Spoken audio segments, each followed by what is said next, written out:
So, your uncle. What's wrong with him? He's possessed. As in the devil? Something like that. He says a dark man is following him, watching him at all times. What do you make of it? It's nonsense, of course. But I'd be lying if I said it didn't bother me. You see, it runs in my family. Possession? No, Detective. Deteriorating melancholy. Practically every member of the Hartwood family is driven mad before they grow old.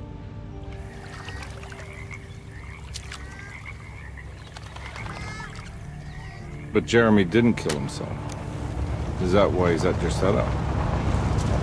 Despite being convinced that he is truly possessed, he decided to put his last chips on Dr. Gray and his psychoanalysis, figuring he might stumble upon some cure.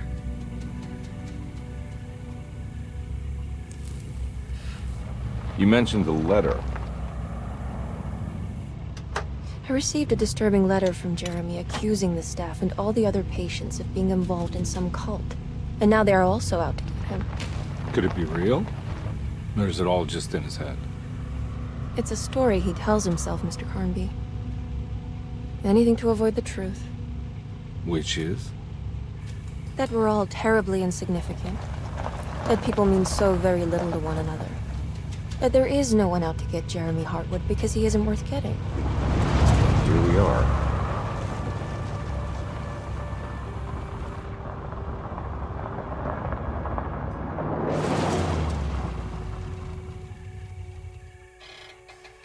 My uncle's not well, Mr. Carnby.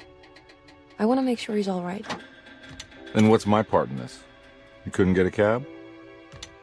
I just wouldn't feel safe going alone.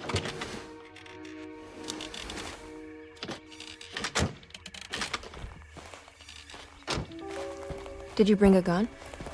Yeah. You think it'll actually come to that? No.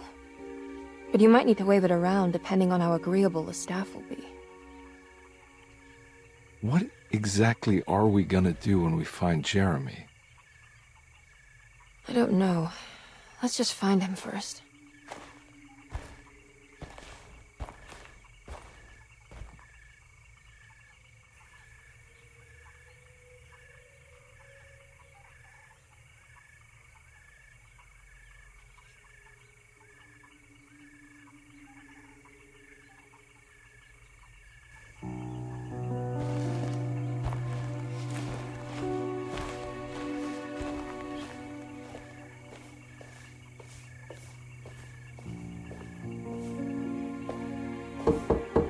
Hello? Hello? Looks abandoned. It can't be. There has to be someone around. Wait here. I'll go around back.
Now what do we got here?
Nah, I'm not getting in there.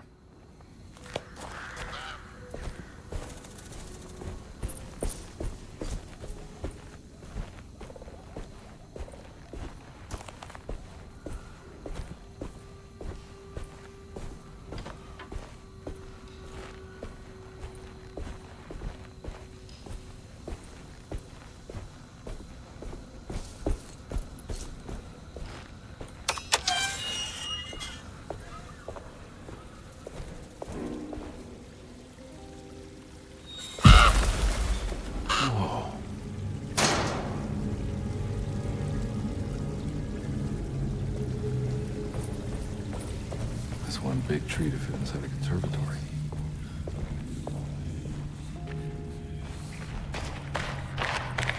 Huh? What?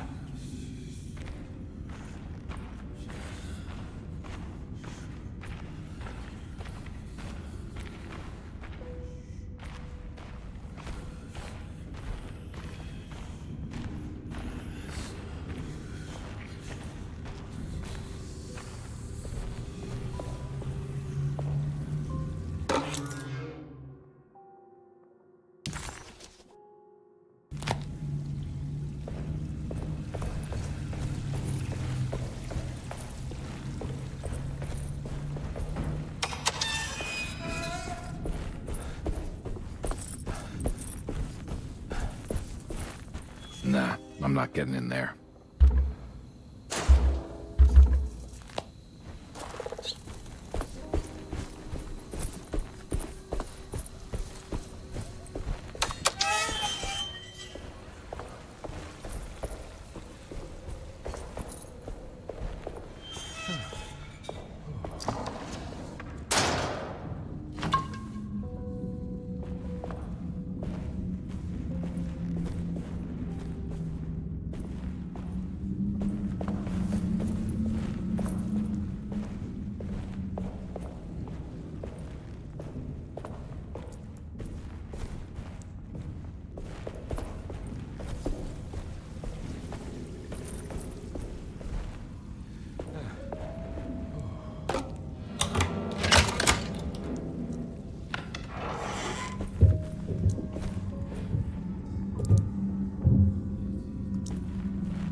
Don't mind if I do.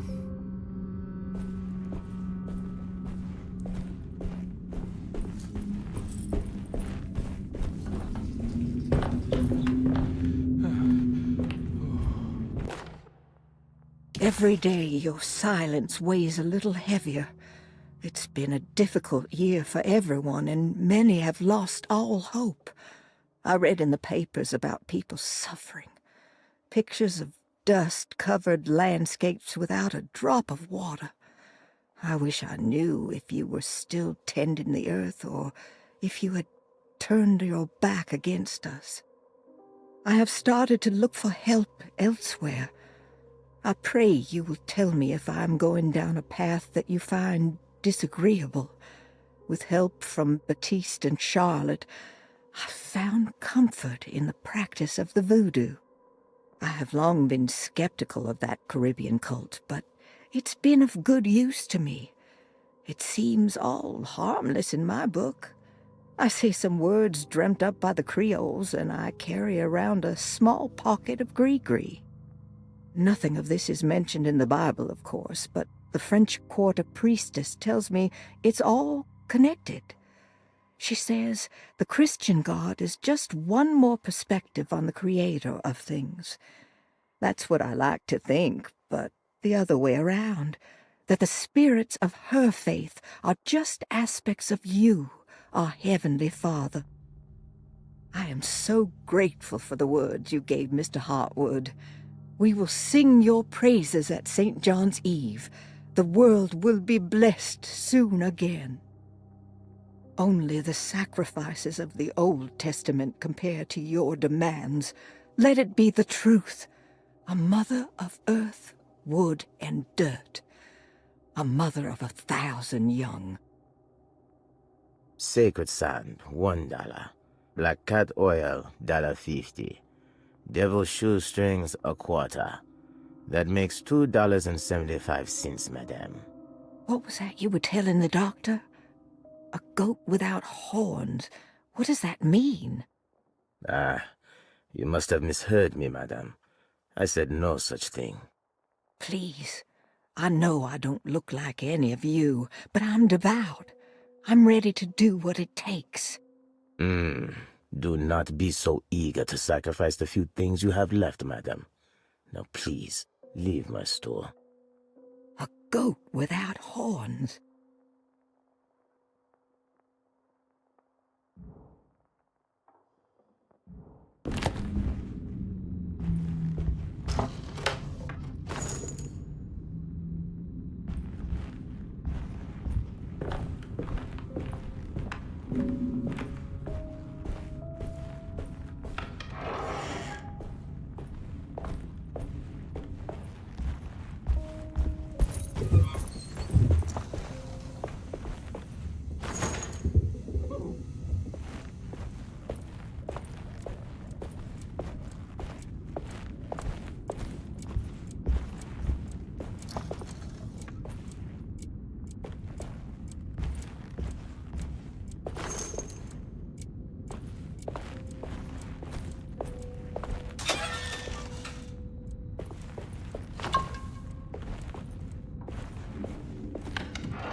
What was that?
Please do not touch the boiler. It is working after all. While the sabotage has caused a leak, only the decorative plate has been completely ruined. Let's wait for Mr. Chance to turn up and he can take a look at the leak. Mr. Waits.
I need the key.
Nice.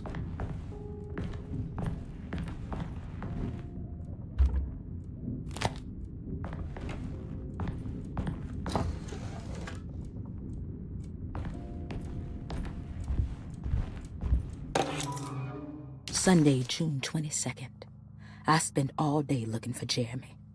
I should have cared for the others, but I'm scared that he will do something irreversible. Cassandra is upset that I didn't give her the latest shipment of pain medication that Waits brought from the post office yesterday. I would have given it to her, but the company didn't send a new key this time around, so the box is just sitting there on my desk. They must have figured we had plenty of their gimmicky keys by now. I only remember seeing one lately. Grace was playing with it inside the grand parlor. Unless it turns up by itself, it will have to wait. I have to figure out where Jeremy is. I think Jack knew something. That dog of his found a strange rot permeating the house. She's showing us, he said. Like those blots and streaks of fetid rot was talking to him.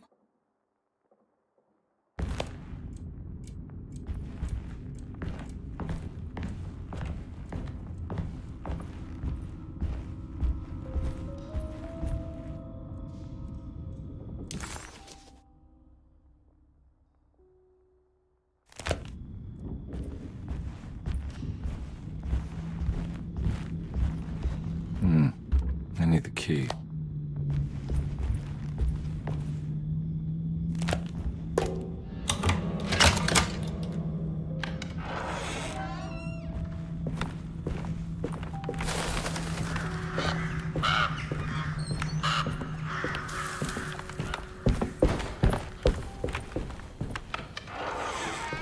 Oh.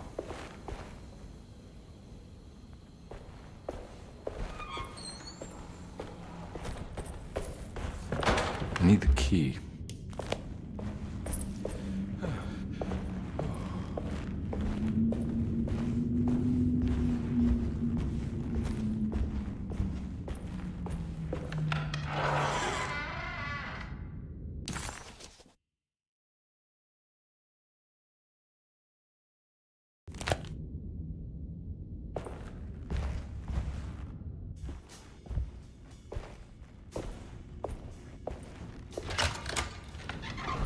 Thanks. What are you doing? Who are you? Whoa, pardon me, excuse me. My name is Edward Carnby, private investigator.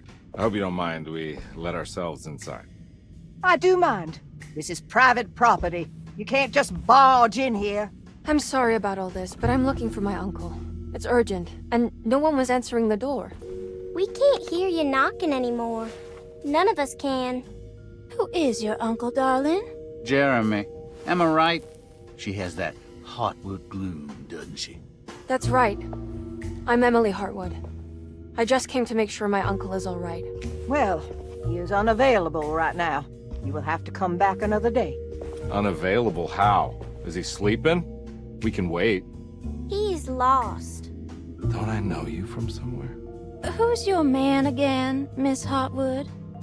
My name's Edward Carnby, private investigator. Splendid. Enough! All of you! Get back to your rooms! McCarthy, keep your eyes on the child. And you two, please leave immediately. Look, we're not here to cause any trouble. Just let us see the old man, satisfy the curiosity of my client here, and we'll be off. Jeremy has gone missing. There's no need to worry, but it might be some time before he turns up. The whole staff is looking for him. What? He ran off? I don't have time for any of this.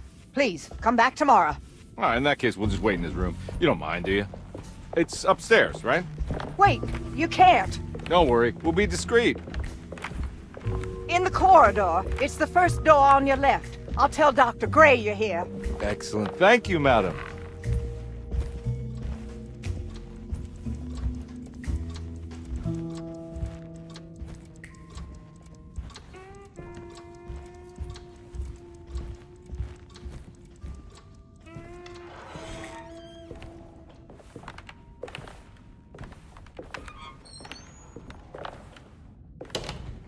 All right, here we are. Let's look around. See if we can dig up any clues.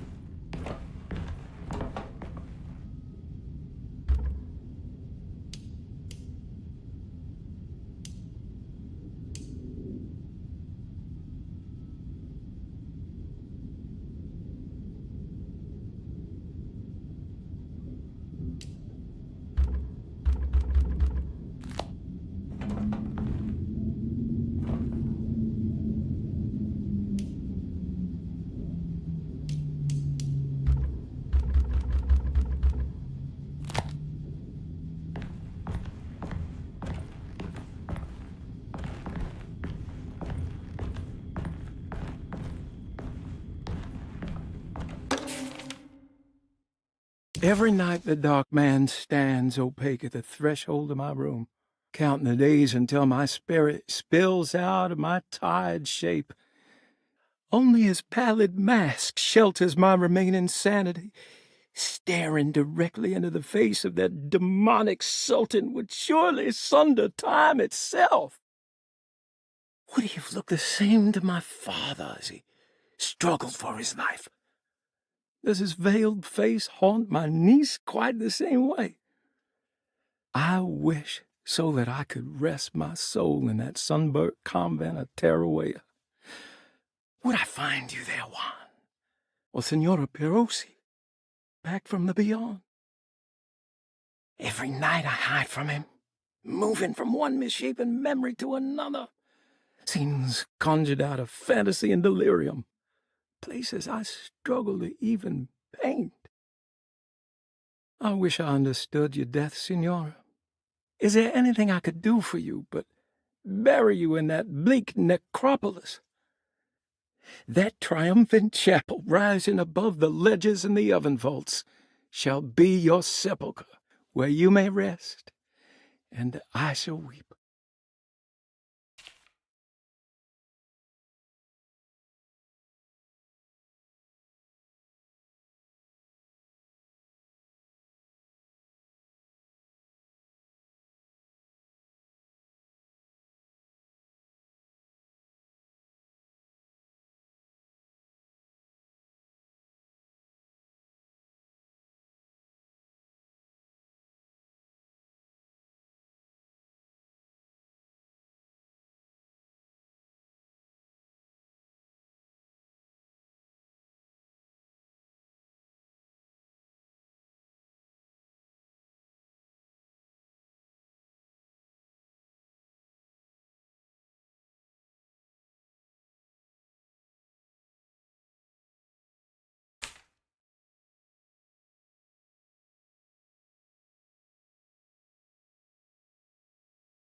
Hey, you know anything about this? Looks like some sort of talisman. No, I don't. Oh, help me out here, will you?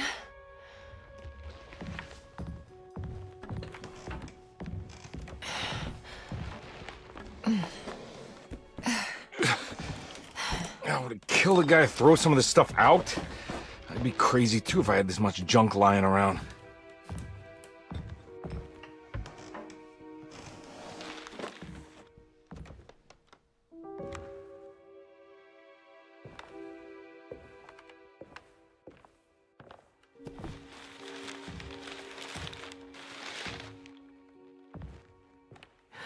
Oh, wow. That's striking. I want to save this one.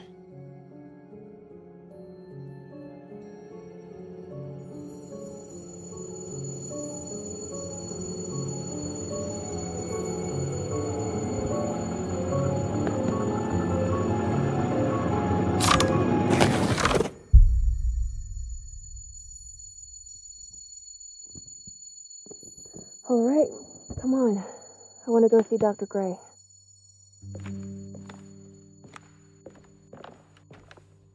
Come on, let's go. Yeah, I'm coming.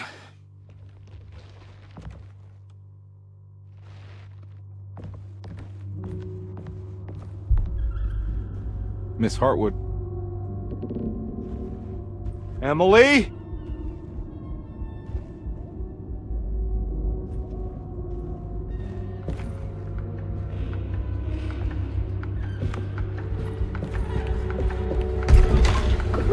What the hell is going on?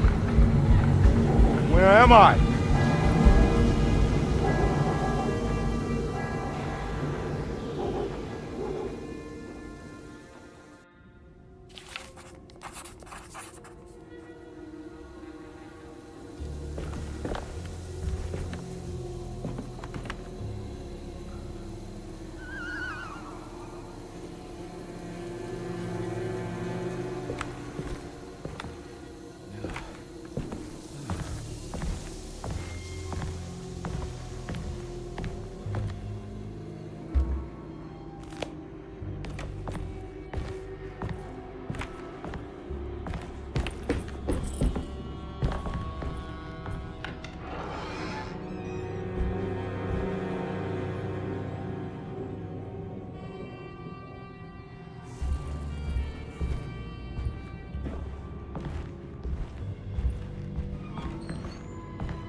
Ah!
I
can't go that way.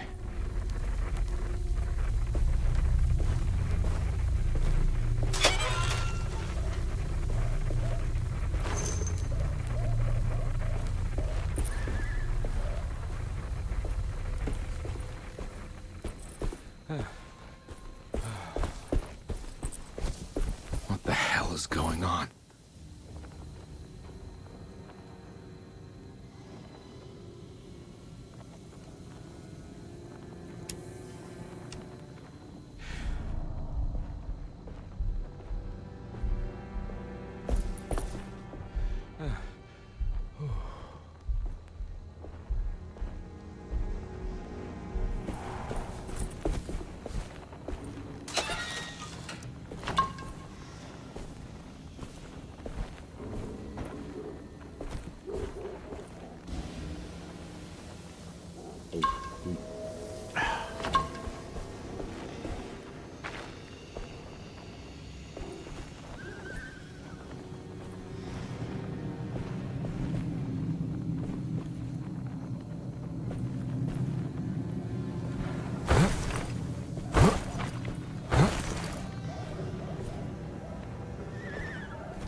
What the hell is going on?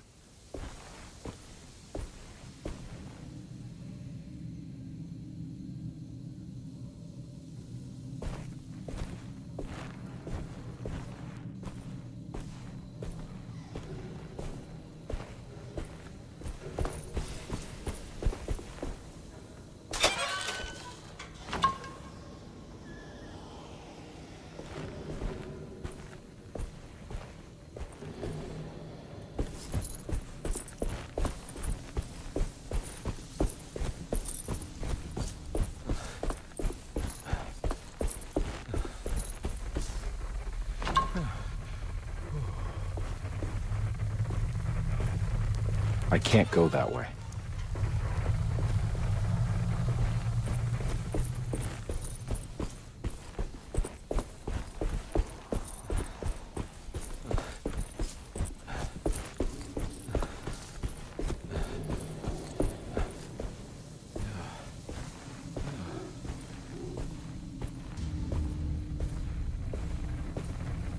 I can't go that way.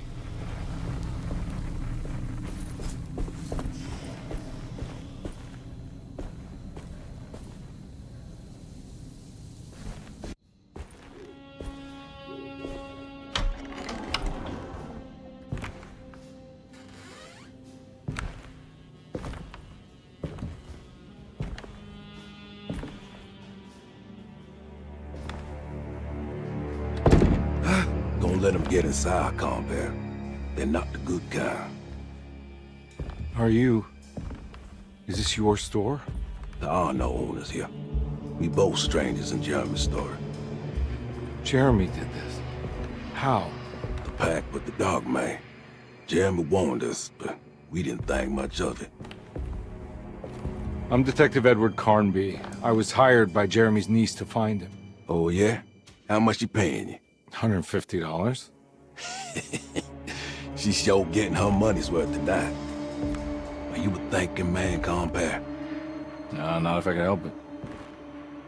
You know, I think Jeremy's hiding in a way we can't find him. He has this juju necklace that guides him. The talisman? That's right. It's some magic charm he got from Miss Jackson down the street. The voodoo priestess? You know surprising things, compare. Yeah, the Mama Loa. Here, take the key.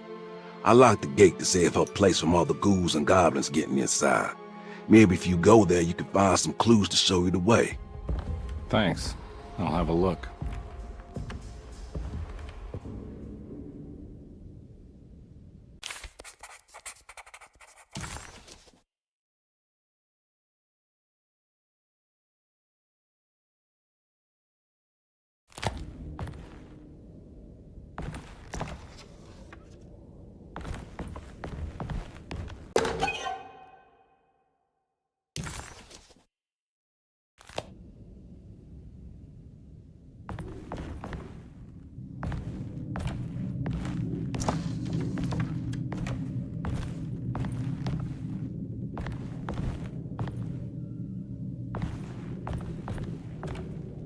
You want to come along? Nah, I'm gonna stay here for a while.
Hey.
Detective Conby hesitated to buy into the stranger's explanation, but it was all he had.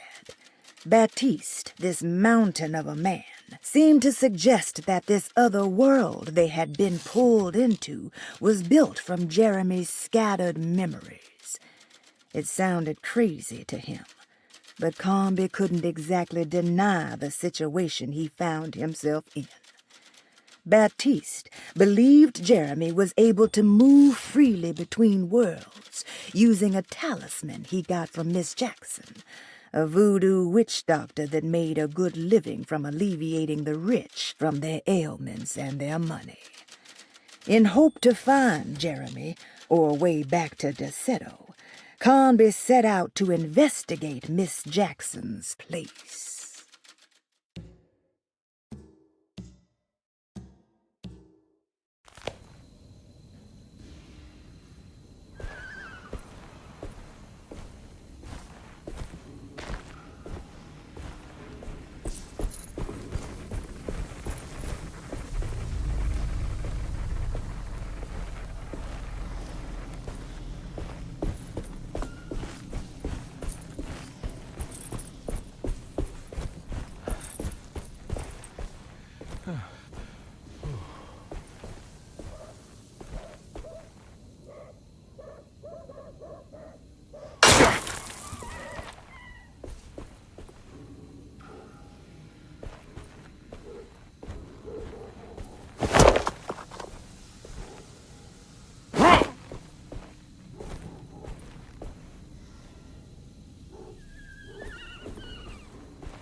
I can't go that way.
Oh.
My weapon broke.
I recognize this place. It's Miss Jackson's seance parlor. Let's see if she's got any information on Jeremy's talisman.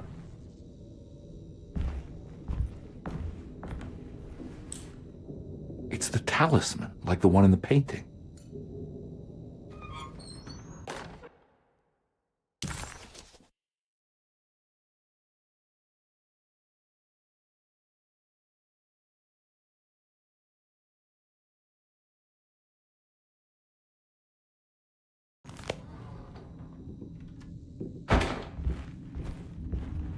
I think it's meant for the talisman.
I think it needs numbers, like coordinates.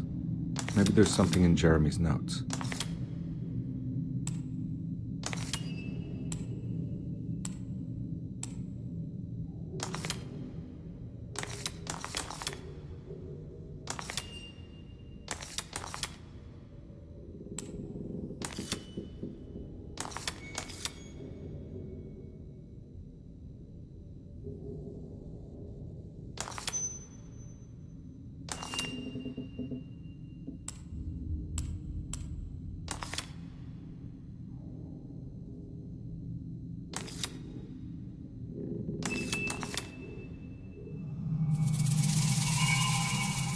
It's showing something.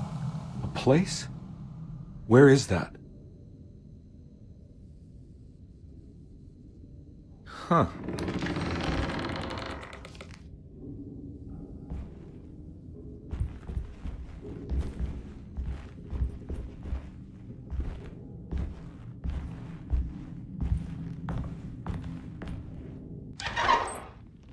Detective, I was wondering when you were going to show up. Mrs. Thompson told me you were here. I understand you are working for Jeremy Hartwood's niece. Yeah, I guess so. I mean, you're not wrong. We came here for her uncle. I just didn't expect... I didn't expect this. You are Dr. Gray, right? That's right. You don't happen to have some identification, Detective. I'm not keen on having strangers prying into my business. Oh, Detective Edward Carnby, Decatur Street, New Orleans. Enjoying the Vieux Carré, Detective? Those old French quarters, the voodoo people, the gangsters. I'm sure you live an exciting life. Well, it's not quite like the stories, Doc. Just trying to make a living. Aren't we all making a living? Well, welcome to Deseto, Detective. I hope your time here will be useful. Now, what can I do for you? Why don't you tell me where I can find Jeremy Hartwood? Why wouldn't that make for a short visit?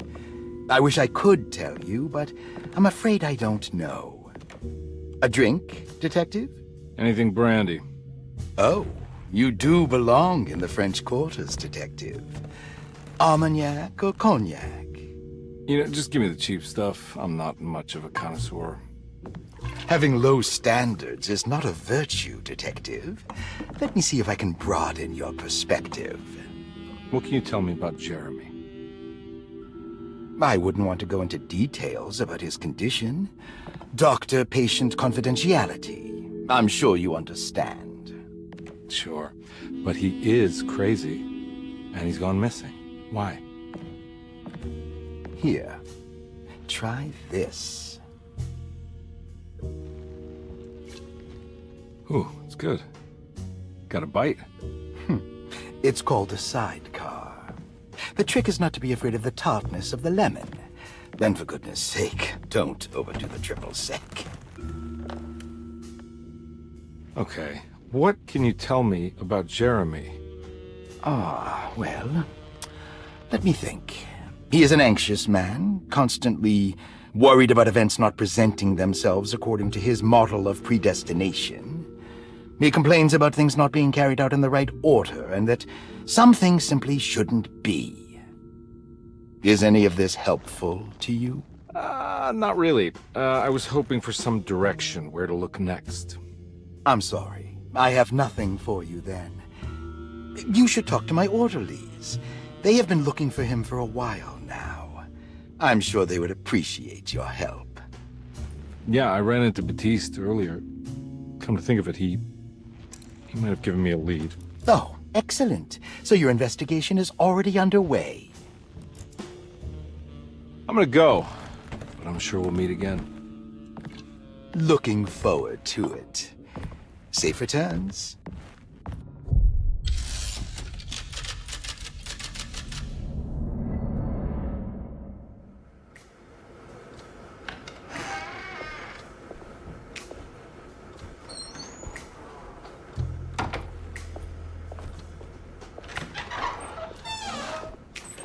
Detective Carnby,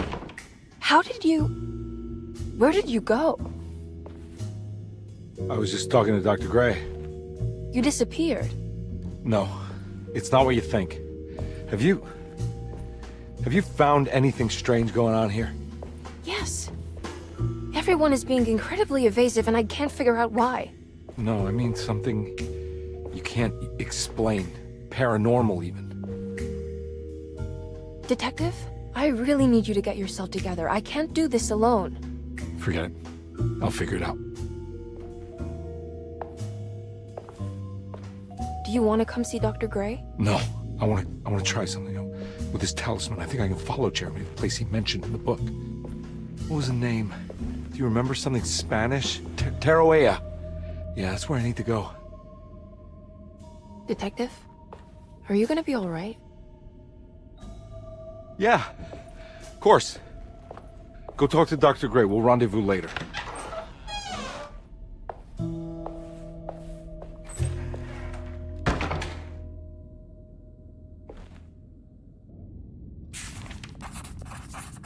This talisman brought me back from the French Quarter in the blink of an eye. If Jeremy can travel so easily, then he could be hiding anywhere, even Tarawea. If he can do it, so can I. I just need to figure out how the talisman works.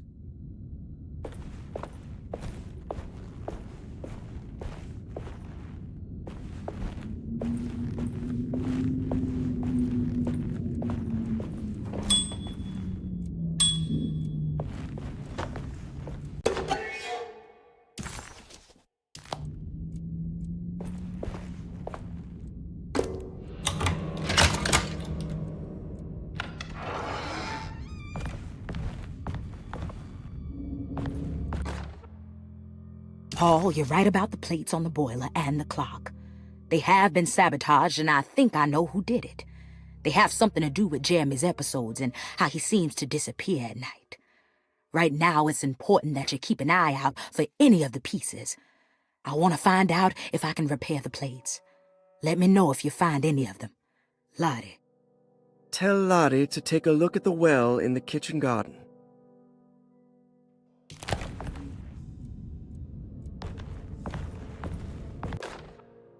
Dr. Elmore Lee Gray is DeSeto's chief doctor. Accounting and all administrative work is handled by me, Paul Waits. Magdalena Thompson, or Mags, is responsible for the household.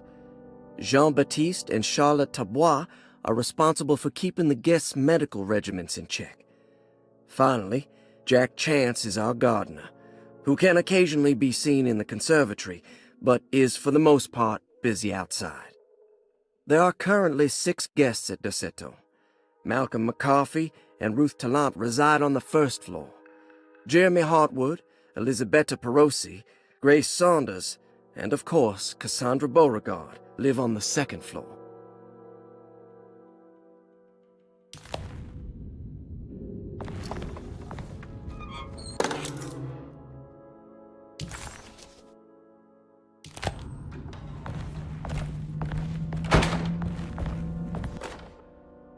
Saw your notice in the boiler room. You should know Mr. Chance won't be coming back. I got no business being in there myself, but you can take a valve from the wine cellar if you want to try to stop the steam pouring out. Be careful.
Looks like all the patients are accounted for, except for Jeremy. There's no way I can get into this thing. Better leave it alone.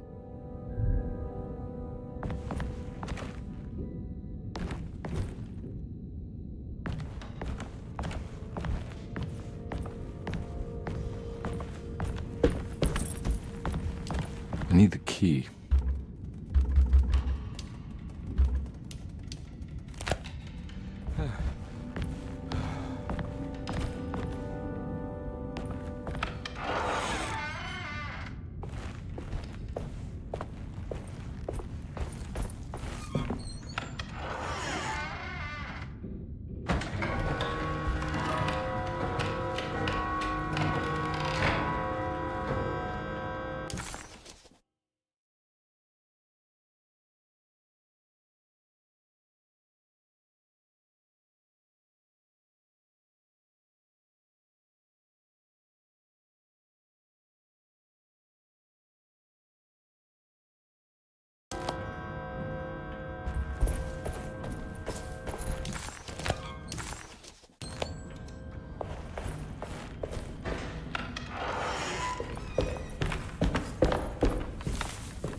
Lost Plantations of Louisiana, Thierry Briclot, 1917. Derceto was a small plantation on the eastern shore of Lake Pontchartrain. The land was considered difficult for industry and was sold for only $30 to Elijah Pickford in 1818. Pickford employed hundreds of workers from nearby New Orleans to clear the woods and build a small plantation mansion facing the lake with a striking Greek Revival temple facade. Derceto kept a modest production of Barrique tobacco and indigo that persisted up till the Civil War. During the antebellum era, Derceto was the source of many rumors concerning voodoo and witchcraft. People who traveled the lake reported seeing people dance at night in front of bonfires, bleating and wailing.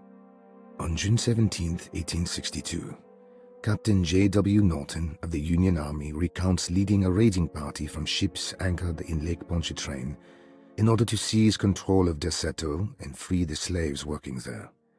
The captain was surprised to find the workers fighting back with unprecedented zeal. Norton's account describes these men and women as enraged with fanaticism. Pickford reportedly tried to placate the raiders, but was shot in the confusion. Captain Norton left the mansion burning and retreated to his ships with his men. Derceto was left in ruins for several decades. The ownership of the land was long disputed and returned to the Ledoux family in 1901. Several police reports were filed during the following years as the Ledoux tried to get rid of a camp of squatters on their land. The police made several visits to remove the trespassers, but the people kept returning. On November 1st, 1907, Inspector Legrasse of the police charged a deadly attack in order to save several children kidnapped by the squatters. Many were killed, and even more were jailed. The following year, Ledoux rebuilt Derceto, incorporating the surviving stone foundation and adding a magnificent wrought iron conservatory. The farmland had been reclaimed by the surrounding woods, so it was no longer profitable to use as a plantation. Instead, the house was turned into an artist's colony. The Astarte Artist Colony was a successful group of artists, including figures such as painter Heinrich Cassel and poet Nora Keith. The group was also known for their beloved Mardi Gras crew called the Pirates of Pontchartrain. On September 29, 1915, a tropical hurricane tore through Louisiana, causing Lake Pontchartrain to flood New Orleans. Due to the remote location of Derceto, it took almost 2 weeks for outsiders to learn that the artists' colony was abandoned. The 12 residing artists had all vanished without a trace. The empty mansion of Derceto still stands on the shore of Lake Pontchartrain, with much of its temple facade intact. The Ledoux family currently has no intention of repairing the house.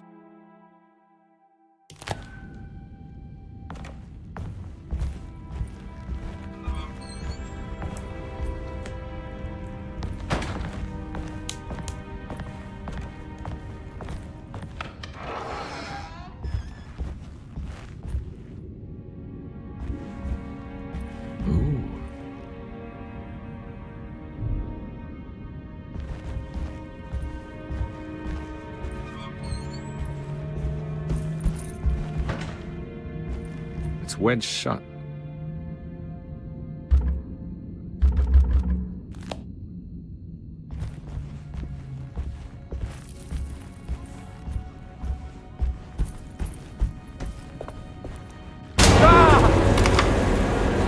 What's going on?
What happened?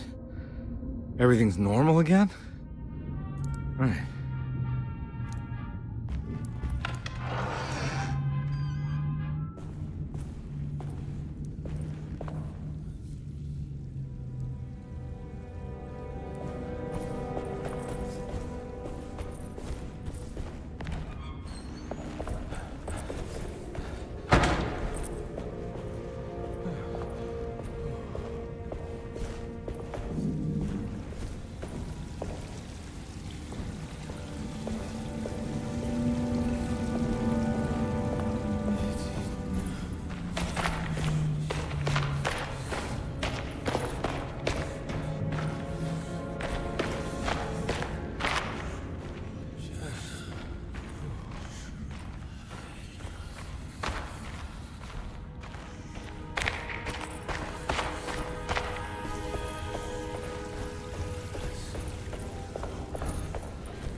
Got it.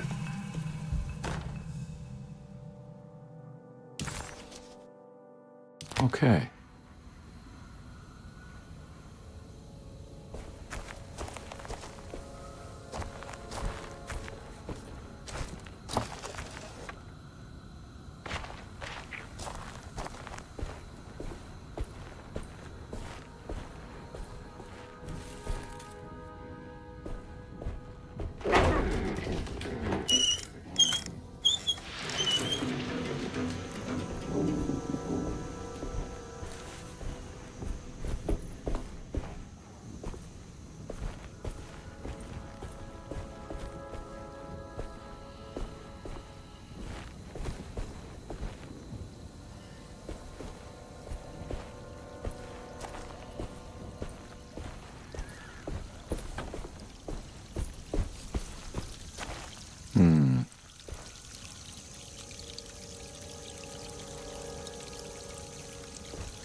It's wedged shut.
It's stained.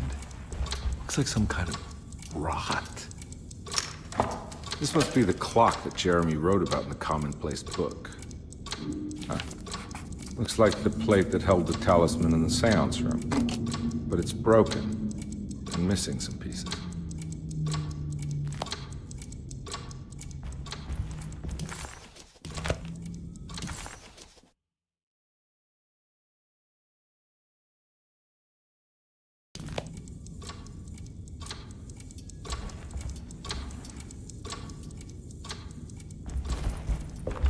I need the key.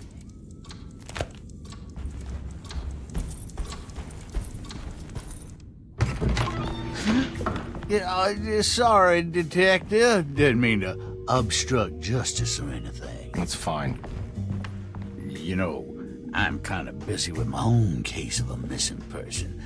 I was wondering if you've seen Grace, a girl about yay high? I can't say that I have. Why are you asking? Well, I'm looking for her. Is she in trouble? No. She's just hiding somewhere. But we can't have a rascal like that running around unchecked at a time like this, you understand? Well, I haven't seen her. Well, let me know if you find her. I'll be around. I'll keep an eye out for your man, Jeremy. You scratch my back, Detective, and I'll scratch yours.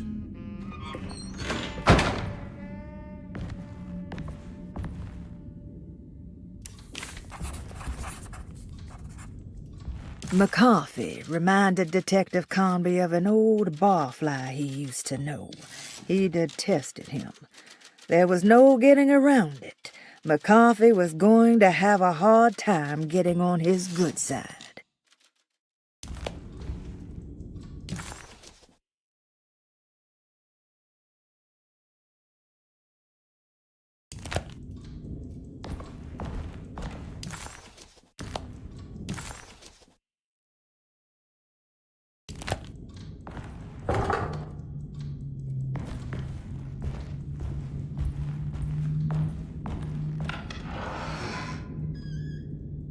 Looks like everything's back to normal here.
Huh. How eccentric. What are these symbols? Looks like alchemy or star constellations.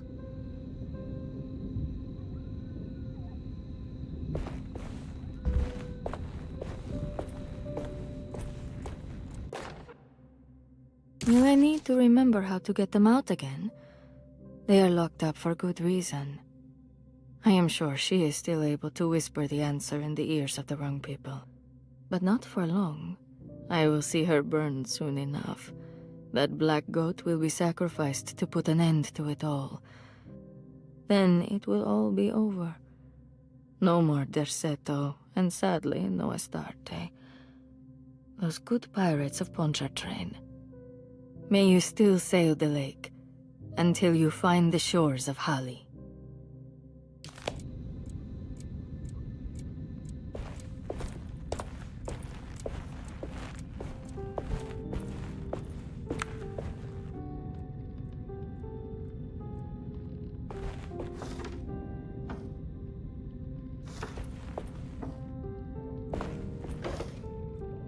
These paintings got some grim-looking rot on them.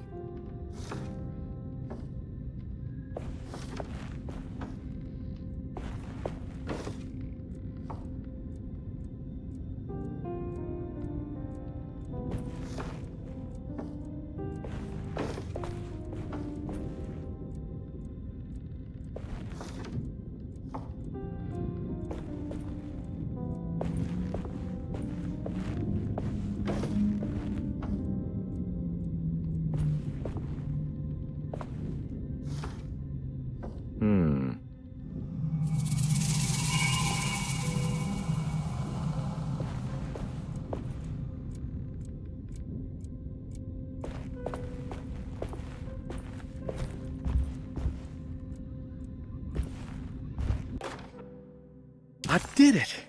I crossed the thresholds to my intended destination without a focusing device. My talisman now knows these roads, and I have no need for the plates. I can find my way to Lafayette as easy as I find my own room. I visited the grave of my father and seen the oven waiting for me. Thank you for opening these doors. I now must summon my courage and go back to that hateful mound outside the oil rig.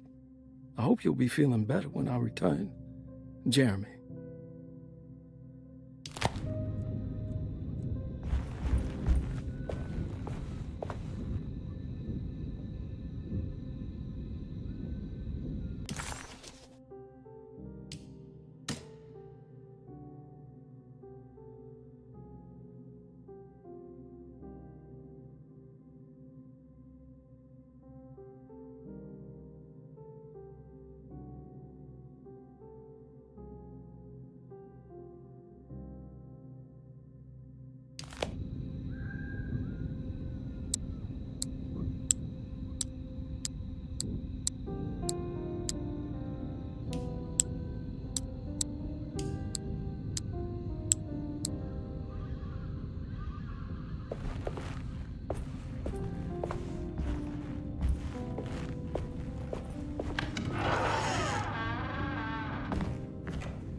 Starting artist colony. I remember hearing about their disappearance. Must have been 15 years or more now.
Emily's here.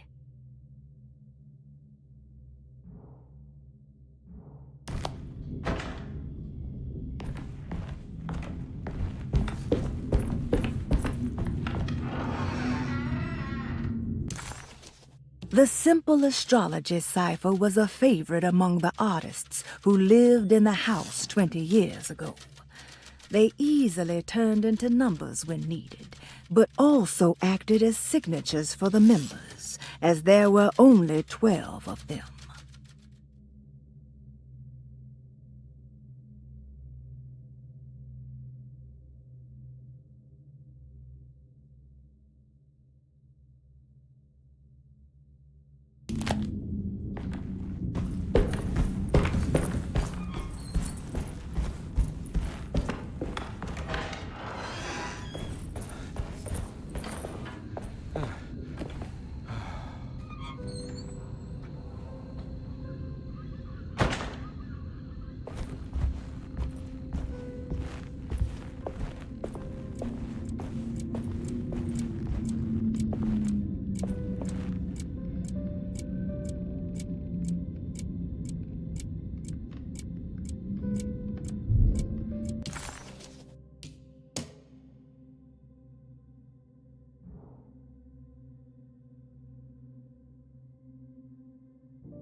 Got it.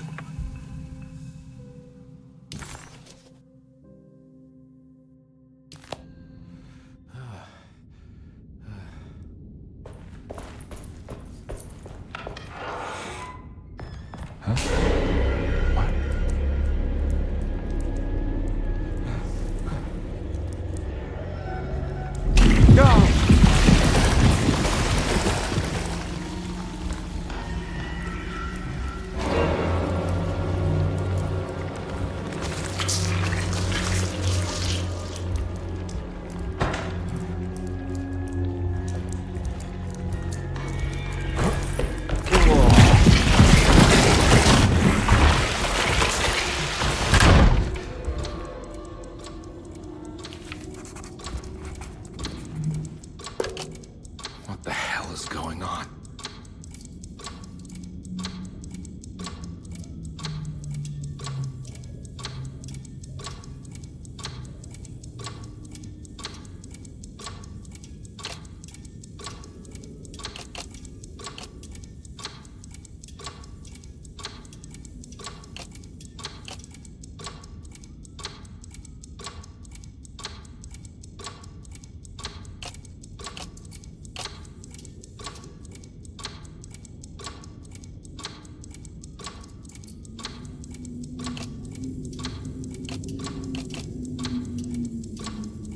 There was something in the commonplace book about this.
I think the clock broke. Or maybe it just stopped at a very precise place.